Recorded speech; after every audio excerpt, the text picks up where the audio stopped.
আমাদের ওখানে একটাই পরিবার আছে, আমরা 10 জনের মতো বসবাস করি।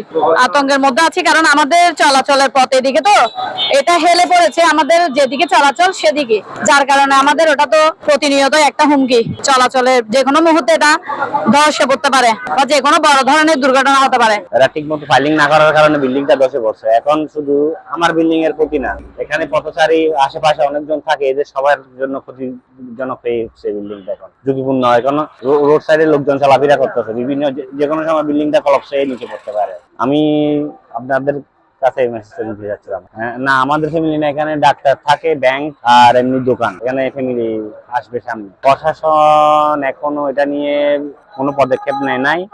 আমরা চাচ্ছি এদের বিল্ডিং এর 4 তলা 5 তলা ডেমোলিশন করে নিয়ে ভেঙে ফেলা হোক। ডিজাইনে কিছু ত্রুটি জড়িত কারণে হয়তো বা বিল্ডিং এর কিছু হেলে পড়ার কারণটা মূলত থাকতে পারে।